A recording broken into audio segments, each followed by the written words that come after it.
for that, Joe? Are you just streaming direct from Zoom? From Zoom, yeah. If Ken was here, he would yell at me and tell me that I have to use StreamYard.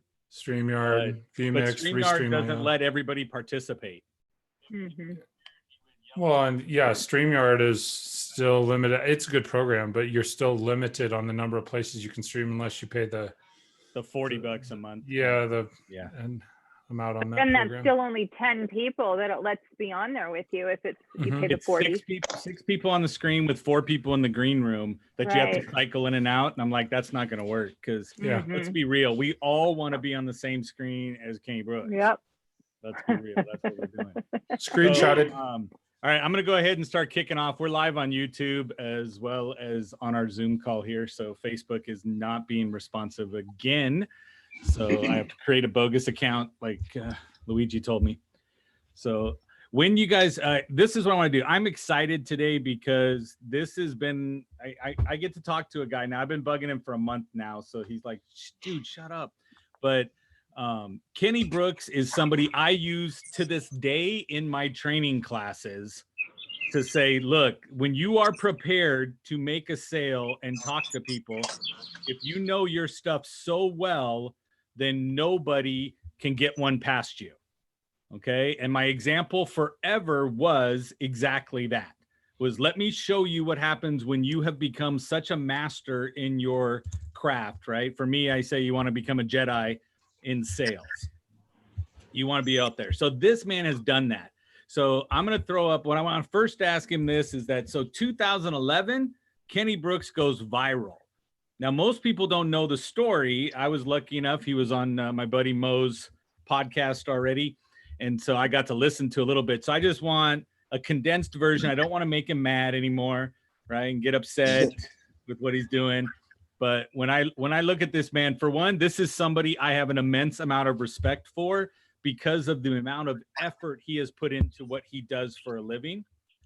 Okay. And so he got recorded back in 2011. The video went viral. Okay. And I want Kenny to tell us just real quick, right? Because now we're in 2020. So from 2011 to 2020, what happened? What got you to this point today? And then I want him to drop some nuggets on what it takes to sell. Because if anybody who's been deemed as the best door-to-door salesperson ever, right? We need to learn from this person and we need to take a bunch of notes and go through. So I'm going to say, let's hold off the questions or raise your hand. If you put him in the chat, he's on his phone. I told him I'll monitor chat and make sure that nobody is jumping in and interrupting him while he's going, because when he's in the flow, you want to let him be in the flow. Make sense? Kenny Brooks, my friend, I want to say thank you for joining us. And I also want to say, so what has happened since 2011 to now? Right. Well, first of all, I want to thank Joe for inviting me on this Zoom call. Basically, I started the video 2011. Actually, I had quit my sales job. I started doing sales like basically, I was telling Mo and a couple of other people when I did podcasts like Brad Lee and them that I started doing sales like on an accident when I was like 12 years old because my mom couldn't afford me no basketball shoes. So I went and asked her, I needed some shoes to play basketball. She said she couldn't afford them. So I went to school and I was playing in like some church shoes. I was sliding all across the gym and I was humiliated. People was making fun of me and everything. So I really couldn't showcase like my basketball skills. So on the way home from school, I seen like this pole. It had like a paper and it had like an ad on there saying that there was a paper out basically saying I can deliver paper every day after school and make like $50 a week. And then so I was like, okay, I'm gonna do this. My goal was to like do it for like probably like 2 weeks, make like a quick $100 and then buy some shoes and then go back to playing basketball. The first day I went out, I'm delivering paper with this other kid and I threw the paper. One was we had like a little red wagon. I don't know if y'all remember back in the day when you do paper routes, we got the wagon with the papers and you throw it to the addresses. I'm throwing the paper to the address. The guy come out, customer, he come out extremely rude, like just like he was like, "What? Why y'all keep giving me papers? I canceled this subscription a long time ago." And I was like, "I'm 12 years old. The only thing I can think of because like it was just like a talent that I had just possessed. But I was like, I turned into a salesperson real quick. That's why I said I became a salesperson on accident. Because as soon as he said that, the other guy looked at me like, what you gonna say? And I was like, if two of your kids was playing, one broke the glass, would you spank both of them? He was like, no. I was like, well, you shouldn't spank us. Let me just call a company and find out what the problem is, and we can have the solution, and we probably can get you like a free subscription, or we could, because I apologize for the bad performance. And then I end up selling them on keeping the subscription and not resold them on like a whole year subscription. So we get in, they tell the manager, they move me from a paper route boy to a salesperson. Now I'm like 12 years old. So they had to give me like a script to learn. And at the time, the script was like longer than ketchup. And I didn't want to read the script because it was telling me like you could work towards a college education. And I'm like 12 years old. I wasn't thinking about college at the time. I was just thinking about getting some shoes to play basketball. So I'm like, this is not me. It ain't gonna fit me. So anyway, I started like just being myself and using like one-liners and jokes at 12 years old. And I was breaking the ice with people. So at 12 to 14, make a long story short, I went from trying it out to loving it from like 12 years old. So I started doing it from like 12 to 14. I became like the top salesperson like 12 years old. So I started making like the same amount of money as my mother.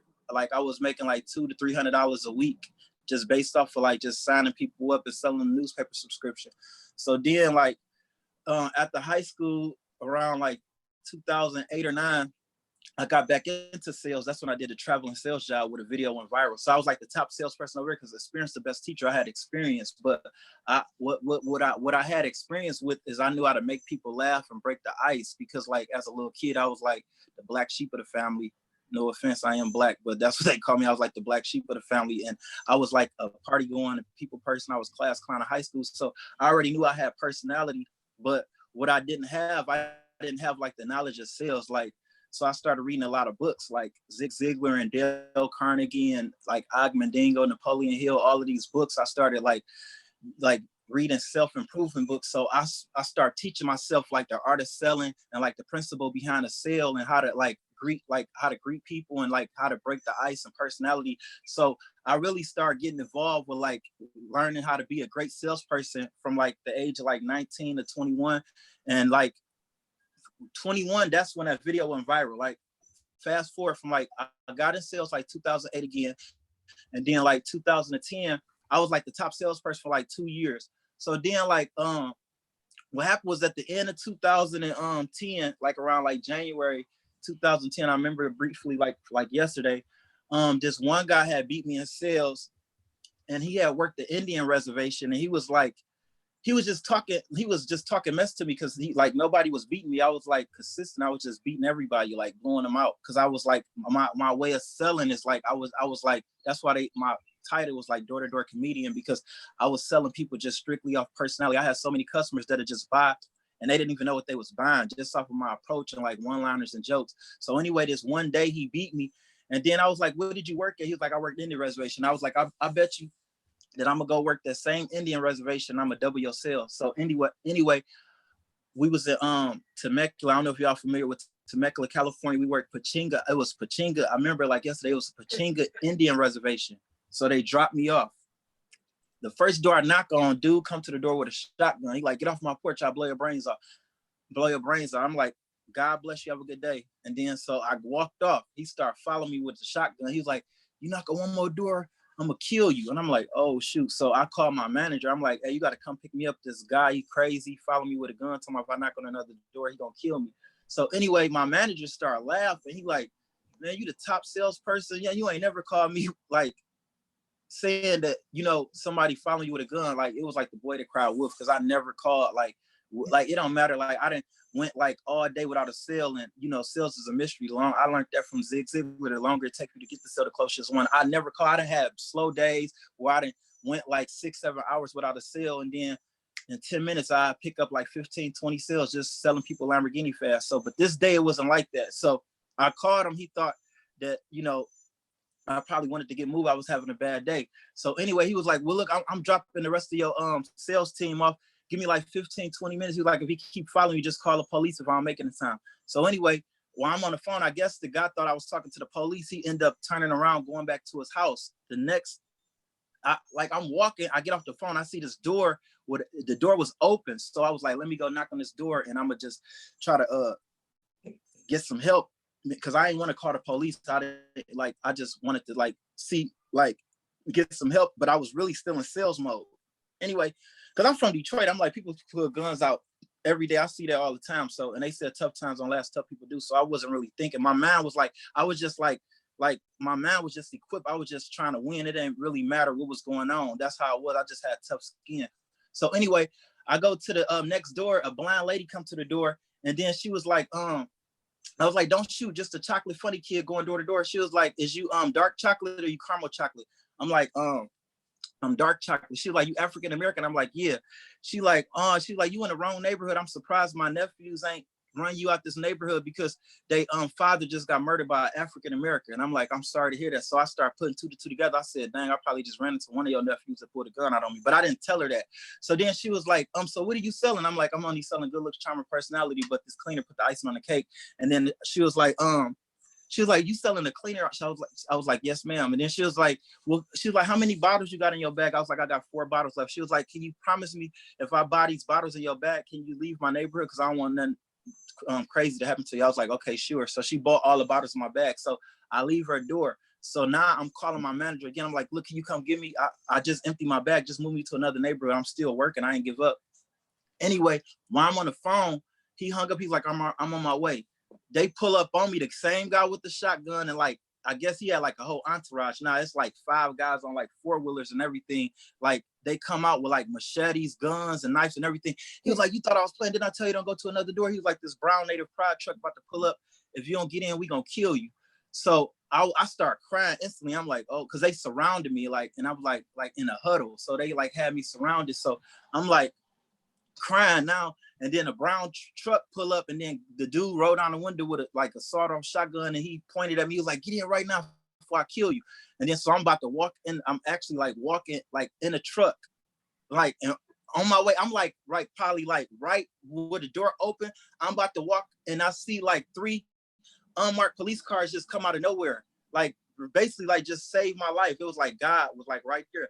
So as soon as they seen the police with sirens just driving up to them, they just start scattering, like going different ways. Like, and so I'm just in shock now. So the police come, and then they tell me to get in the back of the car. They start asking me to fill out a police report, asking me what happened and everything. And I'm telling them, like, I'm just crying. I'm like, I don't know. My friend worked this area yesterday. He had a good day. He had like 30 some sales. And I go over here today, and like the first door, they put a gun on me. Then I sell this lady 4 bottles, and then they just surrounded me and telling me to get in the truck. So he's like, I was like, did somebody end up calling you and tell you that like what was going on? They was like, no.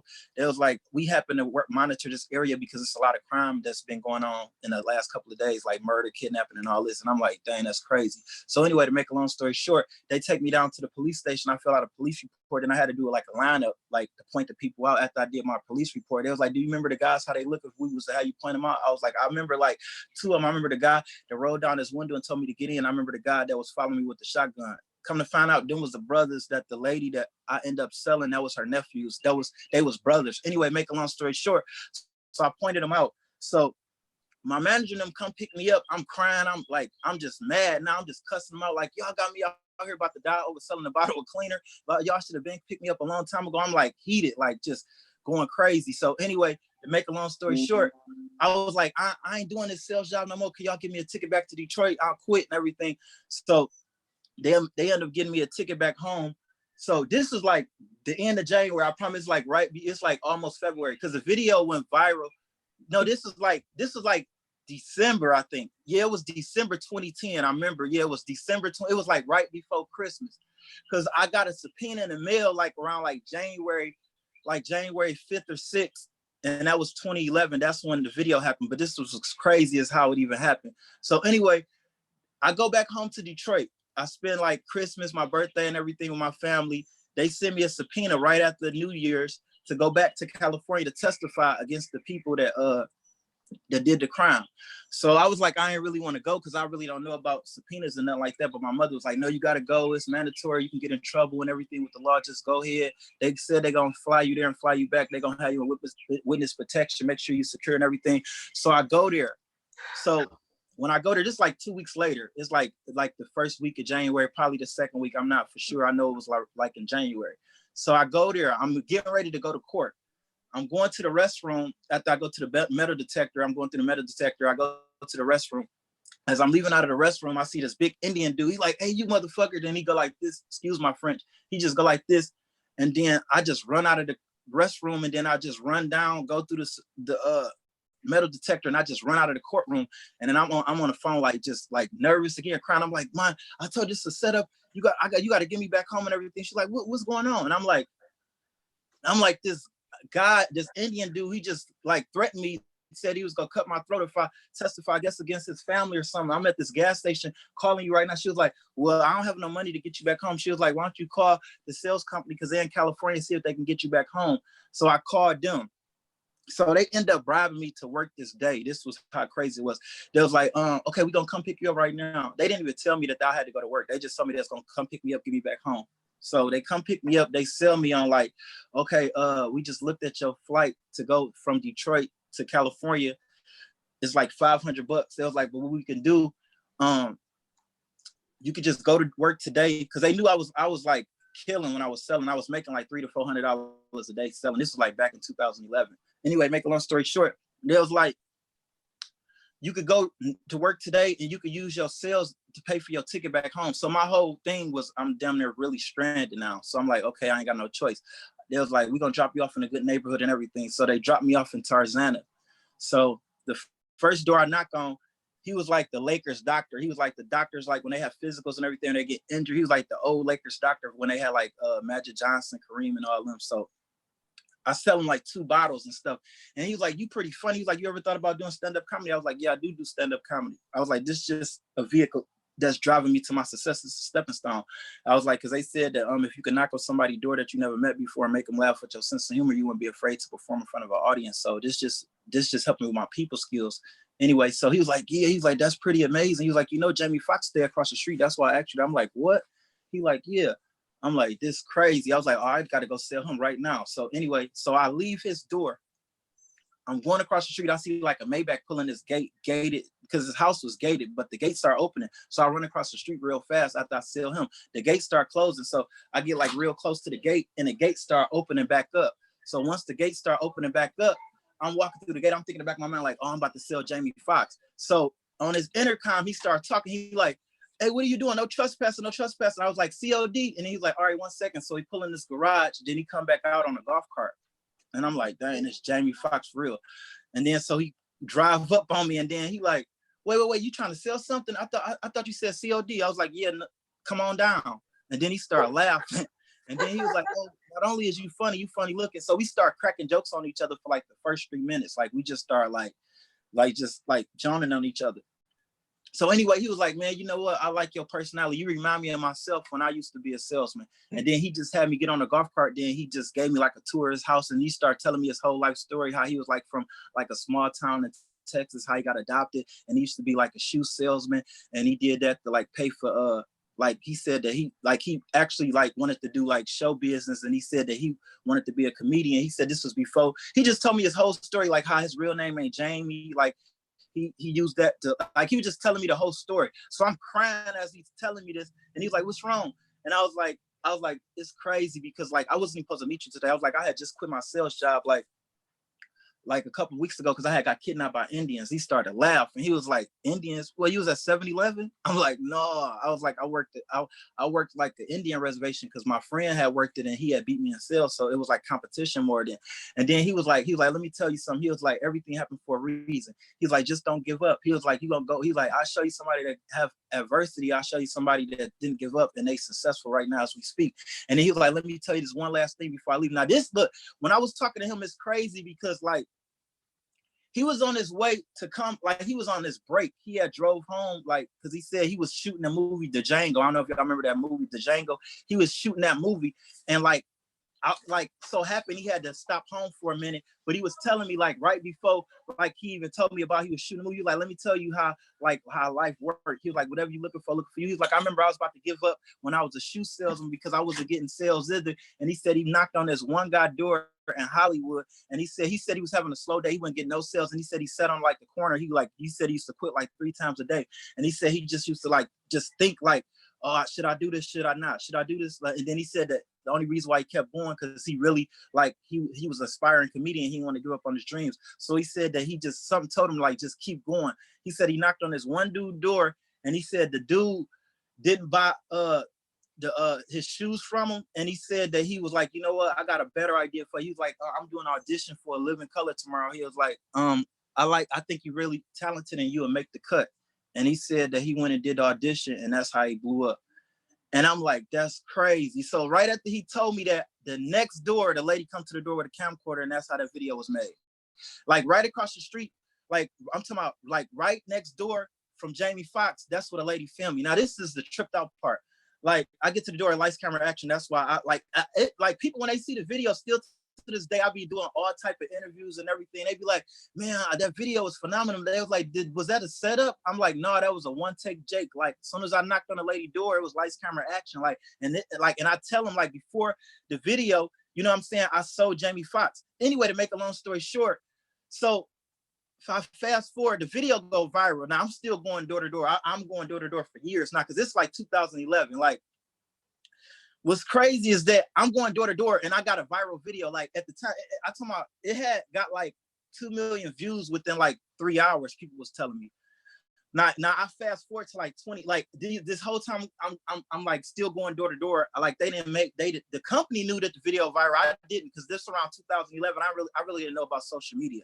That's how the lady ended up taking advantage of me of the video. Once she found out the video went viral, you know, she copyrighted the video, and then she started making money off the video. Now this is crazy, because I didn't find out she started making money off the video till like 2016, like 5 years later, because like she got paid for ridiculous, like Tosh.0 paid her. It was on Tosh.0. It was on America's Funniest Home Videos. And then Ridiculous, this is how I found out, like 2016, 2017, I get an email from Ridiculousness, the show on MTV. And it was like, we have to have 2 parties sign this consent for us to play the video on our show. We already had Sabrina. Her name was Sabrina Morgan. I remember like yesterday. It was like we already had her signed it and we paid her. It was like she said she's gonna split the payment with you, but she gave us we found you. I don't even know how they got my email or anything. They was like, we end up finding you. At the time I got an email, this like 5 years later, because I knew that I had a viral video this time. I didn't find out till like 2015 to 16 when I started getting involved with like social media. But if I would have knew what I knew now, I'd probably be a billionaire, because like she really took advantage of the whole situation. But anyway, to make a long story short, so come to find out, I started talking to like, he like the executive producer of the show. I started talking to him, and then he was like, yeah, what happened was that we contacted the lady. The lady didn't have no information on you. She said that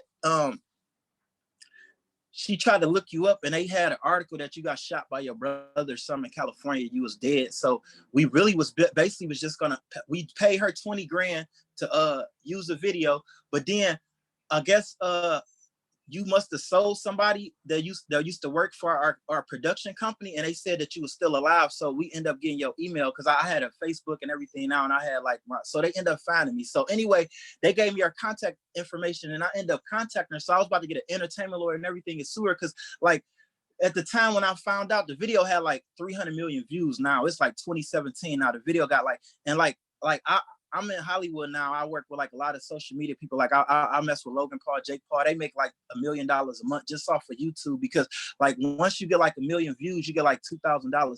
Now here it is. This video had like 300 million. So you do the math. She was eating real good. I didn't get nothing. I got 6 kids. They like eating. I like feeding them. So I was like, that's just crazy. But this was crazy even more. So anyway, I'm in Hollywood. This like 2017. I'm like mad now, because like I know the lady done took advantage of me. So I'm in Hollywood at a skit party. A skit party is like we do like comedy sketches and stuff. Like we be doing like funny skits and like putting them on Instagram, YouTube. And my friend, we filming like an episode with like King botching them. And then so come to find out, Jamie Foxx's nephew was there. He like a cinematographer. And then my friend Diamond, he was like, hey, this Jamie Foxx's nephew, why don't you tell him the story of how you sold his uncle? And then so I started explaining him the story, like how I sold Jamie Foxx. He's like, man, that's crazy. My uncle did tell me about the story. I'm about to FaceTime him right now. So he ended up FaceTiming Jamie Foxx. He was like, remember that guy that you told me about a couple years ago? He sold you some cleaner and he went viral. Look, he right here. So he get on the phone with me, and then we start talking and stuff. And I was like, man, I just want to thank you for calling your neighbor and having her reach out to me to record me and helping me with a viral video, because that changed my life. Because at the time, like, I started meeting a lot of like important people. I met Tyler Perry. I was supposed to get on Ellen. A whole bunch of stuff started happening for me. But what happened was that when he told me this, it just broke my heart. He was like, let me tell you how racist my neighbor is. He was like, right after you left my door, my neighbor called me. They was like, Jamie, I'm just giving you a heads up. It's this suspicious black guy working our neighborhood, and he looked like he trying to break in your door, break in your house or something. He peeking through your gate or something. And then he was like, no, that's not true. His name Kenny Brooks, he's an aspiring comedian, and he's pretty funny. You should open up the door and listen to him, because I just bought some of his cleaner. So that was the only reason why she came to the door with a camcorder. Her whole intentions was like, she stereotyped me, basically. She didn't record me because I was a talented, funny, door-to-door comedian salesman that the world will love when they see a viral video. She recorded me because she thought that I was breaking in people's houses, and like, if the neighbor said that I really did that, she would have had me on video. You know what I'm saying? That's why she zoomed in on my badge. Like, what's your name? I'm like, Kenny Brooks. And she like, where you from? So she got all my information zoomed in. And I didn't watch the video over and over, did my research. But anyway, to make a long story short, what's even crazier, we had like we started talking, me and her. I started talking to her, and I'm explaining this to her. I'm like, I talked to Jamie Foxx and everything, and he told me how you called him and everything. And then she just got upset after that. She was like, you know what? I made you. She was like, how about I just take the video down? And she just took the whole video down, like when they had like 301 million views. So right after that, sorry. Can you hear me? The phone kind of went in and out. Yeah, we still got still you. there. Sorry about that. Okay. So anyway, to make a long story short, I just did my homework. So when she took the video down, I just went and like got me a social media. I just flooded social media with like Instagram, Facebook, Twitter, YouTube. I started monetizing my brand and everything. So that's like 2017. So I moved to LA. I got out of sales, and then I moved to Vegas because I'm back and forth. I'm in North Hollywood and I'm in Vegas at the moment. So because my media team, I got a media team. I just signed a deal with like a marketing media team. They like do media for like Logan Paul, Tanner Fox, Jake Paul, all these like Instagrammers and stuff. So they just helping my brand. And then they the ones reached out to Brad Leah for me and Jordan Belfort. I'm supposed to be doing the Jordan Belfort podcast next month. So they basically just reached out for me, started helping me. You feel me? Like, because they knew that I was signed. They was like, man, you got a story that USA Today will love. And they was like, people don't know your story. They don't know where you've been at the last year. They probably think you like a one-hit wonder, you know what I'm saying? And I'm like, no, I've just been working 8 days a week, just grinding, you know. But I feel like nowadays you got to work smart, not hard. If I wouldn't have got took advantage of, you know, I'd probably be in a better position. But I thank God for that happened, because he who suffer remembers. So it just made me even stronger. And like, it's a blessing for me to be able to sit here and just share this with everyone, to like let them understand that, you know, like, you got to go through trials and tribulations. So it was a blessing, because right after that, I just wrote my whole docu-series. I got a docu-series that's about to get picked up by Netflix. I'm doing a whole television show. I was supposed to do an event with Tony Robbins, and I was supposed to speak on stage, but it got postponed because of the coronavirus. So like, from that video happening, the lady taking advantage 2017 all the way from 2020 now. So I'm like just doing brand deals. I'm working on my brand. Basically, I just launched my sales training course. I've been speaking. I've been doing speaking engagements and everything. So, and I still do comedy too. So I got a show that's coming. I was just in LA doing a TV show. I'm like on 2 episodes, so I got like a lot of stuff going on. But yeah, but that's exactly like what happened from the video, and that's exactly that's the story basically.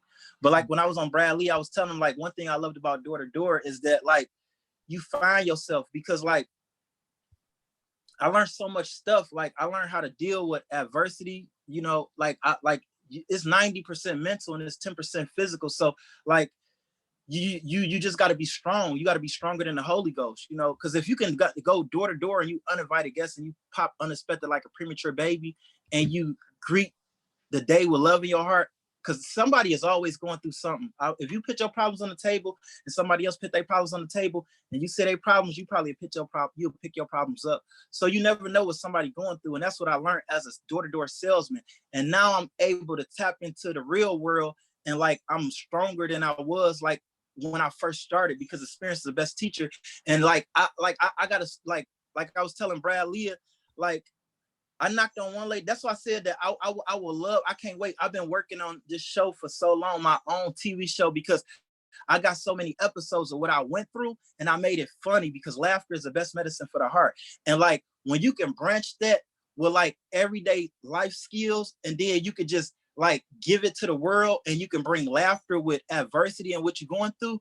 It's amazing because like I never forget, like I was telling Brad Leah, like people when they see door-to-door salespeople, they like stereotype. They think they're criminals. They think they're bad people. They're not trustworthy. And you know, it's a thin line between con artist and salesperson. I get that, but at the end of the day, like I wasn't never at no one's door for money. That's why I ain't come with a ski mask or armored truck. I was there to make a friend and to like be there to like comfort them and find out their problem. And I was the solution to their problem. And I think that's why I was able to be a successful door-to-door salesperson. And like I tell myself to this day, I said that why did God pick me? Like it's so many people that went door to door. Like in the industry that I was in, I didn't think because like it's a huge turnover. Like I did that for like since like 2008 all the way to like 2017. That's like 9 to 10 years. And I done seen over like 1 million people come in the door. Some people gave up like because they couldn't do it. Some people quit because, you know, they had an excuse. Some people just, you know, it was just a huge turnover. And I'm like, out of all of these people and all of these organizations went door to door, why did God pick me to be like the face of door to door? And I tell myself to this day, I say, because hard work pays off, because really I eat, sleep, and drink the business. And not only that, like I put in a lot of work. Like I remember as a new man, I went and bought like 10 notebooks, and I had like a notebook for jokes. I had a notebook for human interest story. I had a notebook for product knowledge. I never stopped learning. You know what I'm saying? And they said the dumbest question is the one you don't ask. One second.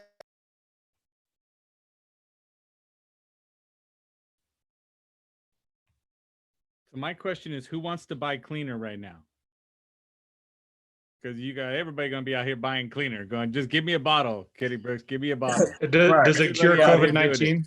Cures Right. COVID-19? So he paused for a second, so I'm gonna jump in, right? But so looking at some of the chats here, the last one says that he can sell raid to a bug.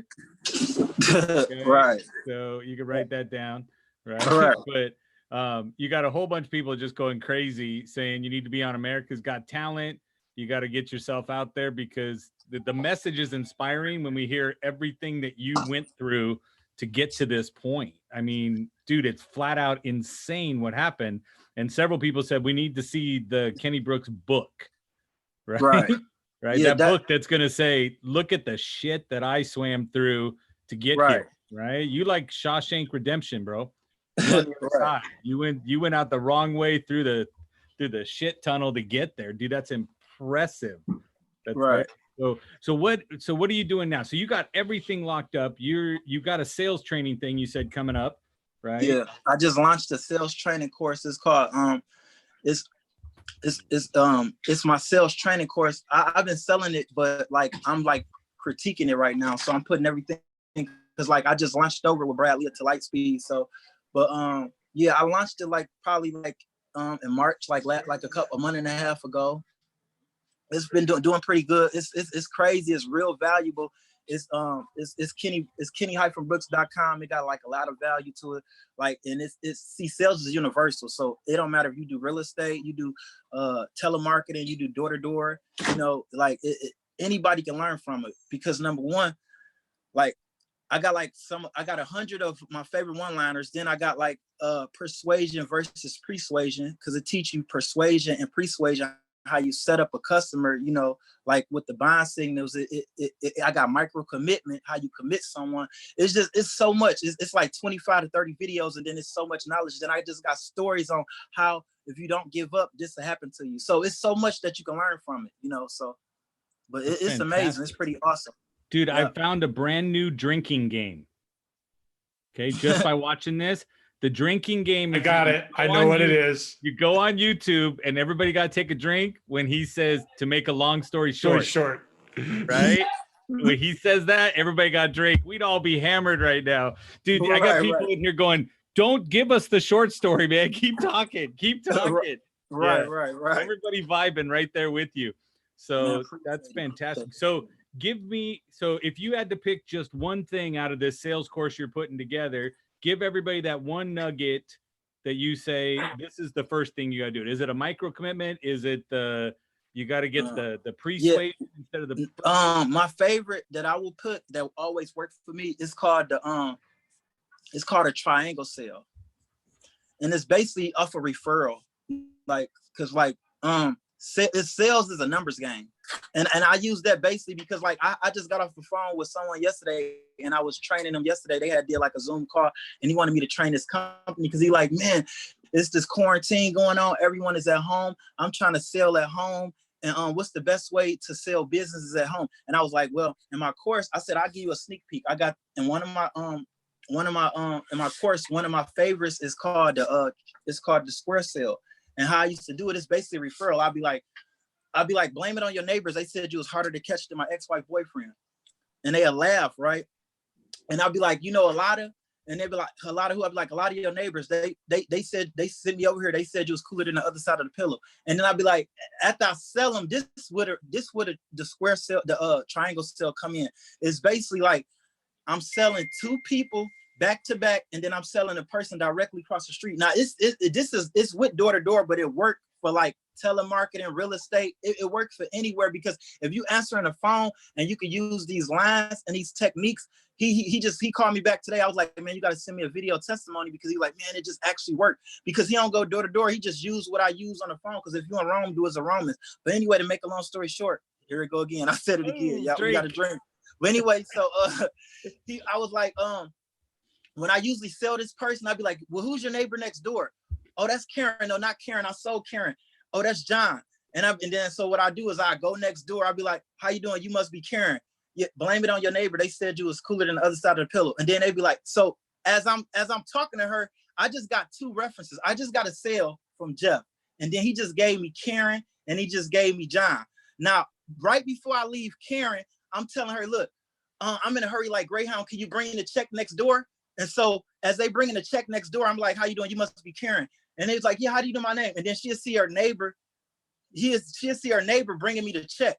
I don't know if you get it. But like, absolutely. They like, so now she talking to her neighbor. She's like, what did you just buy? And I'm like, oh, I thought you never asked. Hold this and watch this. So now she comfortable because she see her neighbor giving me a check or money now. And now she's like, because that's what it is. Like we call it customers Jones. Miss Jones buy because Miss Jones bought.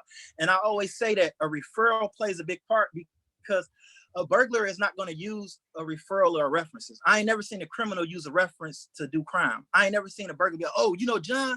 Oh, he was at home. I stole his TV. Oh, you know, Jeff? Oh, yeah, as soon as he left, I took his keys out of his car and stole his car. You know what I'm saying? So when you use them referrals, it like plays a big part. So that's in my course. So I told him how to set it up and everything with the business because I told him how I did it going door to door. I told him I used to pick up sales Lamborghini fast just off that. Like everybody, it was to a point where they bring out a desk in the middle of like a cul-de-sac and it'd be like the whole cul-de-sac would come out and I'll be performing, just doing jokes and like, you know, like the 3-car Molly do, like, and everybody recording me and then they end up buying my product just because like they like how my sales techniques was.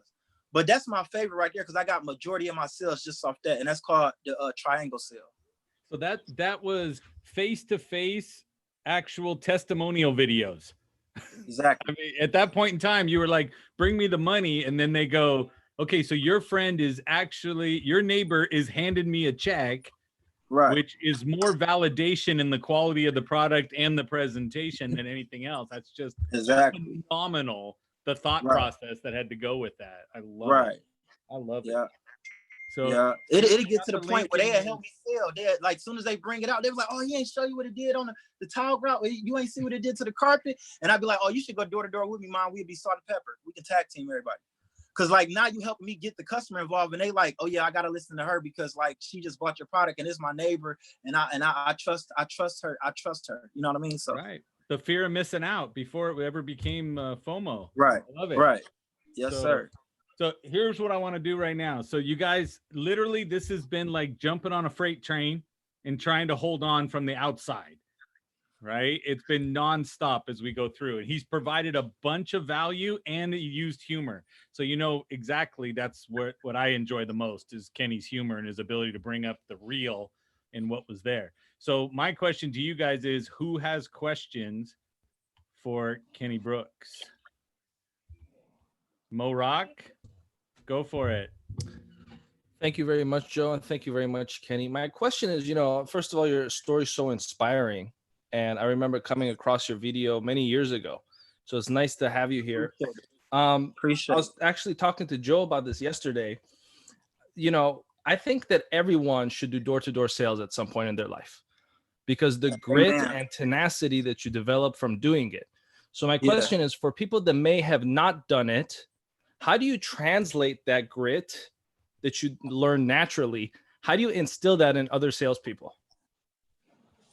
Just being yourself. Like, to be honest with you, like it don't even got to be door to door. The reason why I agree 100% with you when you said that it should be everybody should do it. I was saying that like it should be taught in like colleges, I think, because like you learn so much stuff going door to door. You know what I'm saying? It's like it's like a secret to society, like, and I say that to say this is that like if you never went door to door, the value that you get out of like it helps you with confidence. Number one, you learn yourself. Like I was telling Mo on the last podcast, I said that some people die at the age of 19, they don't get buried till they 70 because they gave up a long time ago. So once like I tapped into myself and started figuring out what I want to be and what I want to do and not give up my goals, my wants, my needs, my desires, it all happened for a reason. So it enabled me to keep pushing, keep going, keep hanging in there like shingles and drywall. So that way I know my why, my reason why I'm out here. So, and a lot like the reason why I say everyone should go door to door is because if you can do door to door, you can do anything you want in life, period. And for those that never went door to door, you just got to be yourself. You got to find your niche. You got to find out what keeps you going. Like it's a lot of people that didn't wake up this morning. You know what I mean? Like, and I told Mo that I said that, the midget told me yesterday, life is short, because tomorrow ain't always promised. So if you breathe in and God blessed us to, with this 24 hours in a day, we got to take advantage of it. So I feel like that we here for a reason, not the season. So it's so much that you can learn from other people's mistakes and your own. But you got to remember that we all got a purpose to serve. So Janice wants to know, do you still have bottles of the cleaner that she can order? Yeah, I got my own company called Do It Fluid. I got my cleaner with my face on it. It's called Do It Fluid. When you go to kenny-brooks.com, it's on there. And then I got Pink Miracle too. I'm like the brand ambassador of this new cleaner. It's like a shoe cleaner. We about to get it in Foot Locker. So I'm supposed to be doing I saw it on your videos. He goes door to door cleaning people's shoes. Yeah. Dude, that's insane. Yeah, we've been selling like NBA players. We've been selling NBA players and all type of people. I'm supposed to been doing a commercial with Shaq because he owned Papa John's and he wanted to invest into it. So it's crazy. Yeah, it's bigger than what Oprah used to be. So it's gonna be crazy. Great. So is kenny-brooks.com the best place to find you? Yeah, that's my website. They got everything you need to know on there. Okay. So I just want to make sure. So Mike Phillips was nice enough to type that. Kenny-brooks.com. That's my website. Then I got kenny-brooks.com/booking. That's for like booking if people wanted to book me for like shows or speaking or any type of, when you go on there, you'll see it got a whole bunch of things that you can, Miss Clemens, you heard that one right there. Her answer was, how do I get Kenny to talk to people in the company? Yes. Right. So /bookings. Yep. That's what's going to go there.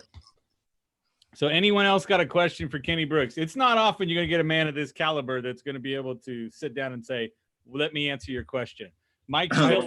I got one simple question, and this I just want to know if you'll accept my Facebook friend request so I can sit back and continue to watch the show. Yeah, I got you, brother. Yeah. That's my Mike question. Phillips, you will be allowed in. I got two of them. I got Kenny Brooks. And when you go to Kenny Brooks, you'll see it's under Funny Salesman. And then I got Kenny Brooks Comedian. That's my fan page. But just go to Kenny Brooks Funny Salesman. And then I accept you. I probably got to delete like 2 people because I'm like maxed out at 5,000. But yeah. You want me to tell you which 2 to delete? Yeah, he's gonna delete me and drop in Mike. Yeah, I see. No, I Just got swapping white no. bread for white bread, bro. I get it. No, me and Joe go way back like 4 fats on a Cadillac. So we good. All right, Luigi, you got a question? Because you know you leaning forward. I know what that means. Well, I mean, it's a lot to take in. I like how Kenny just throws one liner after one liner. I mean, if you were to guess, how many doors have you knocked in the last 10 years? And did you do like B2B or just B2C? Say that again, B2B or what? Did you go to business or you just went to the end user? Yeah, I did everything. I sell anybody but a dead body. So like I started off door to door, and then I went business to business because like I wanted to be like more professional, and like business to business they pay more, because like when you selling at home, you probably selling like single wives or single husbands, and you know they like stay at home and they really don't have a lot of money. But when you go to businesses, they just tax right off, and then at the same time, like it's like it's more easier. Like even though I had a rebuttal for everything, like I said, like they couldn't really tell me nothing. Like every time they told me something, I had an answer for everything. Like, but I wanted to outgrow myself in a company. It was basically like I wanted to see how far I can go, because what I did, I used to play a mind game with myself. That's how I ended up breaking the company record. Like I knocked on like 160 doors one day, and I broke the record and sold 112 bottles in one day. That was my highest day. So I was just out there just straight grinding. So, but yeah, I started off doing business to business. I started off doing door to door, then I did business to business. Now, how many doors I'd have knocked on in 10 years, 11 years? Probably, I don't know, probably like 10, 20 million. I don't even remember. I stopped counting, because really I don't even count. I just count the sales, you know, because sales is a mystery, and it's 90% mental, 10% physical. So I can't have stinking thinking, and I don't want to think about how many doors I'd have knocked on, either because I get sidetracked, and like, that's why I used to always like think ahead. Like I used to always, you got to have a PMA, a positive mental attitude. So I used to stay on point like Stacey Adams. So I didn't want to think the wrong way, because once you get that thought, like Thomas Edison said, if you think you can, you right. If you think you can't, you still right, because them your thoughts. So I didn't want to think the wrong way. You know what I mean? So. And what did you sell B2B? What product or what service? My cleaning product. We used to sell to like farms. I used to buy like cases like Matlock. Then I used to just go to businesses. It didn't really matter. We used to just go to businesses, car dealerships.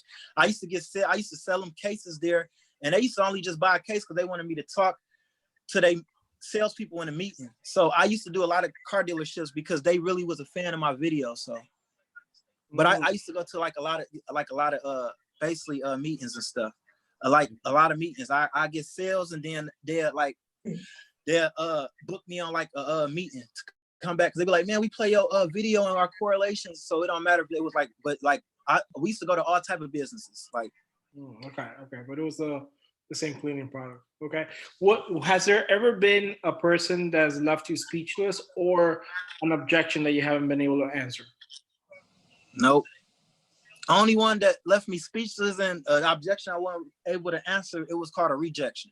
That's when they just slam the door, and I'd just be like, well, Kobe slamming harder, and I'd walk off. He was speechless the other day when I sent him a picture on his phone, but you don't want to know what I sent him a picture of. That's not important. I got another question. Yeah. So hold on, Mike. Vicky has a question. She's been nicely chatting over, saying, "Can you someone let me talk to Kenny Brooks? Damn it!" Yeah. Sorry, Kenny. First of all, you are unbelievable, and I really believe the reason why you didn't die when they pulled that shotgun on you is because God wasn't done with you yet. So, amen. Thank you. Appreciate it. Welcome. You have a God-given talent. And I'm also in sales, and I can say things to people and be assertive and get away with it where other people couldn't. It's right. Absolutely. Right. How do you teach people, and I know that you have your videos, I see them on your website, who don't have what you have? Well, basically, because first of all, it's not what you say, it's how you say it. And I tell people that all the time, like when I'm training them, because like I get a lot of people that like, they try to mimic me, and they be like, you're not Kenny Brooks. First of all, like everybody is not a comedian. And I always tell people this, because like I'm really is like 100% comedian. Like I'm 100% comedian, and I'm like a 200% salesman. I used to say I was 100%. I used to say I was 99%. and then I was 1% salesman. I was like, no, I'm not. I'm really 100% comedian, and I'm 200% salesman.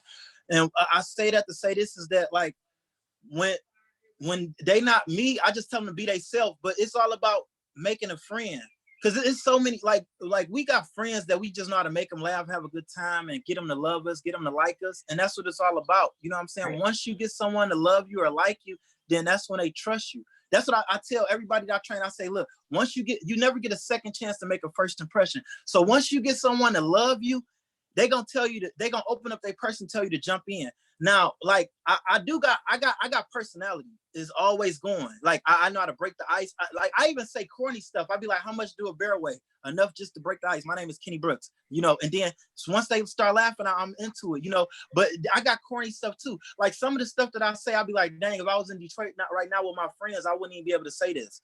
Like if I'm in Detroit right now with my friends, like in the ghetto, I wouldn't be able to say, oh, paint me green, call me a pickle. Golly G, Batman, it works. I wouldn't be saying that. They'd be like, what are you doing? You know what I mean? So it's like, if it ain't broke, don't fix it. But then at the same time, I know who I am. You know what I'm saying?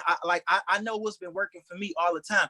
And like, I didn't train thousands of people, millions of people that they use some of my lines too, but they just use it in the wrong way. They say it wrong, or they said like Chinese proverbs say, if you can't smile, you should open the store. Some of them will try to say jokes and lines and try to win people over, and they be looking negative, or they be mean mugging them, or they don't have a smile on their face. And I'll be like, man, it's sort of like going into this restaurant. If they got bad customer service, if they got a mean mug on their face, or they frowning at you and they making your food, you're gonna be like, no, I want a different waiter. I want someone else to make my food. That's the same thing with sales. If you get in front of someone and you got a presentation going on and you're not smiling, and you look like someone making you do this job, they're gonna be like, oh, you should do something else, or I can't deal with you. It's the same thing. So I guess my question was, does your videos address people that don't have what you have, that don't have what I have? That absolutely. Okay, great. All right. Thank you so much. You're awesome. Thank you. Mike Phillips has another question too. So one of the questions I have, because I think it's really interesting. You are nonstop, man. I love the energy. I thrive on that stuff. But what drives you to keep going? You know, I texted Joe this, like, is it the money? It's not about the money. Is it the win? What is it that drives you? What is it that fuels your passion, man? That man, we can all see it. It's just the love. I just love it. I just love, like, it's like as soon as I got introduced to this, it was like you can't melt me or pour me out of this. Like, you're gonna have to, like, I ain't gonna stop until they put flowers on me.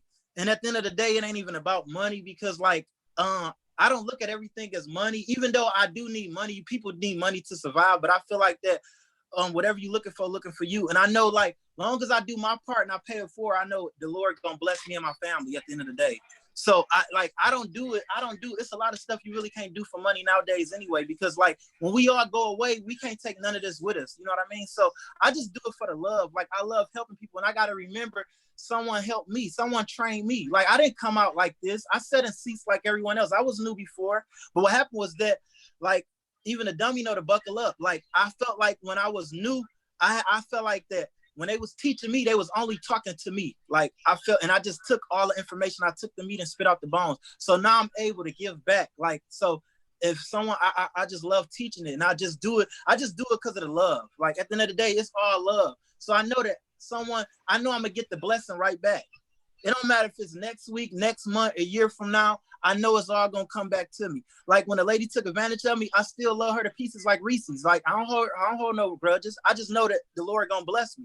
As long as I keep paying it forward and keep doing my part, because I got kids that look up to me, and I got to be a role model at all time. And not even just kids. I got people that watch my video, little kids. I got people all over the world, and they inspire. And then this day and age, like, people looking for something to like keep them going, especially with the quarantine at home, the corona, like, people looking for inspiration. So as long as I can do that and pay it forward and tell my story and let them know that, look, I went through this, but look, I didn't give up. I'm gonna keep going. So, you know, hey, you know, so.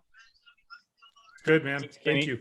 So Bob Donnell has a question, I believe, because he raised his little hand on the Zoom thing. Or maybe he was clapping. I raised my little hand. There he is. There's Bob Donnell. This is a phenomenal individual. He's one of my dear friends, Kenny. So this is a great person to know. How you doing, Bob? Thanks. Hey, nice to meet you, Kenny. I remember seeing your video so many years ago, and every time I've seen it, I've never stopped laughing. So you have done, you've struck a chord, obviously. I got a question for you. How do you measure your life now? I mean, you've had great success. You've gone through a lot of adversity in your life. How do you measure at the end of your life? How will you measure it? That's a great question.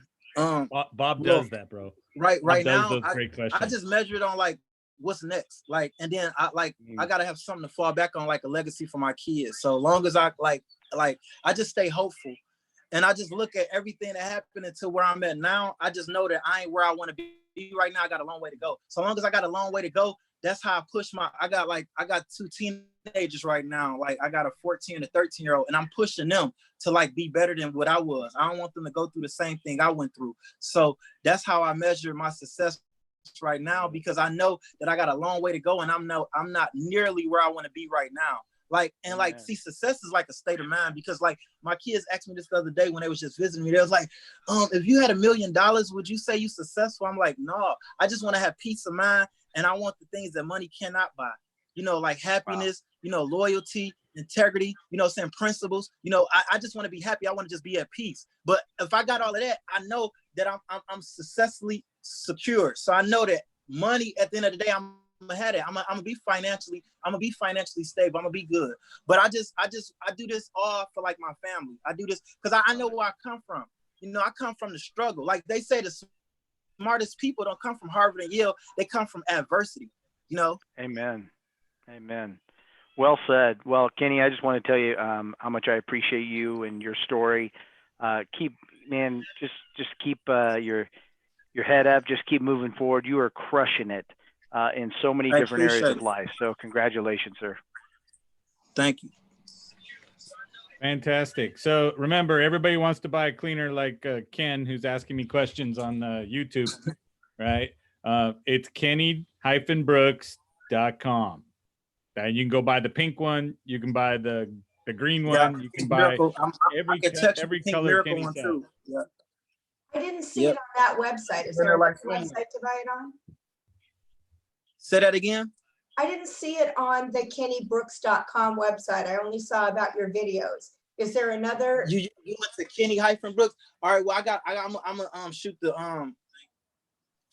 the website. That's why I say we like redoing a lot of stuff because of this corona. Everything is like moving slow. But I'm gonna get the website, and I can just tag y'all in it on this, or I can send it to Joe and then have Joe reach out to y'all. Yeah, I apologize. On Facebook, because you know we already friends, not like with Mike, because he just wants to get in there. But yeah, you can just go to the post on Facebook and drop it in so it's the right one, and then that way everybody will get notified and go from there. So right.